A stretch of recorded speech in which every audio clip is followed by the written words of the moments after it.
বিয়ে করবেন আমাকে? আমি তো একজন ডিভোর্সি। এই জন্যই তো বিয়েটা করতে চাইতেছি। আপনি চাইলে যে কোনো কুমারী মেয়েকে বিয়ে করতে পারবেন, আমাকে কেন? হ্যাঁ, আমি চাইলে একটা কুমারী মেয়েকে বিয়ে করতে পারি, কিন্তু বর্তমানে মেয়েদের যে অবস্থা এটা তো আপনি ভালো করেই জানেন। একটা কুমারী মেয়েকে যদি আমার নতুন সংসারে আনি, ওকে তো আমার পরিবারের সাথে অ্যাডজাস্ট করাইতেই 2 বছর সময় লেগে যাবে। আর মেয়েরা বিয়ের পর শ্বশুর বাড়িতে আসলে কি করে এটা তো আপনি ভালো করে জানেন, কারণ আপনি এই বিষয়গুলো ফেস করছেন। মেয়েরা চায় তার বাবার বাড়িতে ঠিক যেমন ছিল শ্বশুর বাড়িতেও তেমনই থাকবে। সকালবেলা ঘুম থেকে উঠবে 10টায়, তার জন্য নাস্তা রেডি থাকবে, আবার যে টিভি দেখতে বসবে, দুপুরের খাবার রেডি থাকবে। কিন্তু আসল বাস্তবতাটা তো এমন না। মেয়ের মাথায়ও সংসারের অনেক দায়িত্ব থাকে। আর এই বিষয়টা যখন 2-3 বছরের মধ্যে অ্যাডজাস্ট না হয়, তখনই মেয়ে বলে বসে তুমি তোমার বাবা মার থেকে আলাদা হয়ে যাও, নাহলে আমাকে আলাদা করে দাও।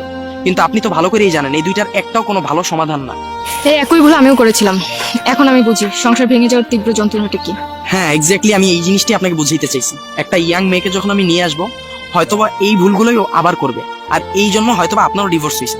আর ডিভোর্সের পরে মেয়েরা বাবার বাড়িতে যখন যায় তাদের কি অবস্থা হয় এটা হয়তোবা আপনার থেকে কেউ বেশি ভালো বুঝবে না। ডিভোর্সের পর আমি যে কয়দিন আমার বাবার বাড়িতে আছি, আমি বুঝি আমার দিনগুলো কেমন যাচ্ছে। আমি আমার পরিবারের কাছে জাস্ট একটা বোঝা এখন। আর এমন বোঝা যে তারা আমাকে ফেলেও দিতে পারতেছে না, রাখতেও পারতেছে না, শুধু কথা শুনে যাচ্ছে। সমাজের চোখেও আমি দোষী। এখন আমি বুঝি ডিভোর্সের থেকে দাঁতে কামড় দিয়ে সহ্য করে থাকা অনেক ভালো। হ্যাঁ, বিষয়গুলো আমি বুঝতে পারছি। আপনি কিন্তু জানেন বিয়ের পর সংসার সামলানোটাই একটা মেয়ের জন্য প্রধান কাজ।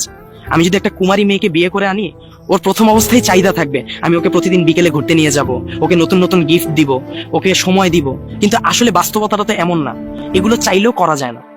ছেলের মাথায় যেমন দায়িত্ব পড়ে যায়, মেয়ের মাথাও সংসারের একটা দায়িত্ব পড়ে যায়। মেয়ের শ্বশুর শাশুড়িকে সেবা করতে হয়, সকালে হাজবেন্ডকে রেডি করে অফিসে পাঠাইতে হয়, ঘরে সবার জন্য নাস্তা রেডি করতে হয়। আর এইভাবেই একটা মেয়ের জীবনটা ওইখানেই সীমাবদ্ধ হয়ে যায়। এই ভুলগুলো আমিও করেছিলাম। সারাদিন শুধু বলতাম এত অফিস অফিস করো কেন, আমাকে ঘুরতে নিয়ে যাও না কেন, আমার সাথে এত চিল্লাচিল্লি করো কেন, তোমার মাকে কিছু বলো না কেন।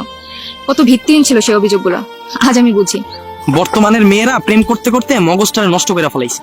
তারা হাজবেন্ডের কাছ থেকেও বয়ফ্রেন্ডের আচরণটা আশা করে। তারা ভাবে বিয়ের আগে বয়ফ্রেন্ডের সাথে যেভাবে ঘোরাঘুরি করছে, হাজবেন্ডও বিয়ের পর তাকে এইভাবে ঘোরাঘুরি করাবে। কিন্তু আসলে বাস্তবতাটা তো এমন থাকে না। হাজবেন্ডের মাথায় অনেক প্রেশার থাকে, তার ভবিষ্যৎ নিয়ে চিন্তা করতে হয়। আর যার জন্যই সে টাকার পিছনে ছোটা শুরু করে। আর তখনই মেয়েরা ভাবে তার হাজবেন্ড তাকে সময় দিতেছে না, আর তারাই তখন যে পরকীয়ায় লিপ্ত হয়। আর সংসারগুলো এভাবেই ভেঙে যায়।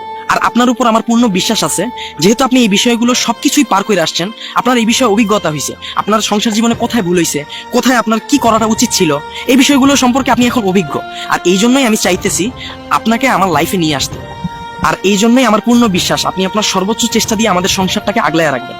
আর আমার বিশ্বাস একটা কুমারী মেয়েকে বিয়ে করলেও আমাকে যতটুকু ভালোবাসা দিত, এর থেকে বেশি ভালোবাসা আপনি আমাকে দিবেন। এখন বাকিটা আপনার হাতে। নেড়া বেলতলা একবারই যায়, বারবার না। আমি যদি আপনাকে বিয়ে করি, আপনার ফ্যামিলি আপনাকে অনেক কথা শোনাবে, তা মানতে পারবেন? সমাজে আপনাকে কটু কথা বলবে, সেগুলো কিভাবে মেনে নেবেন? আমি আপনাকে কথা দিচ্ছি, আপনার অতীতের কথা আমার পরিবারের কেউ কখনো জানবে না, এটা আমার ওয়াদা থাকবে। আপনি যদি আমাকে এই আস্থা দেন, তাহলে আমি আপনার সাথে নতুন আশার আলো দেখতে রাজি। তাহলে চলেন।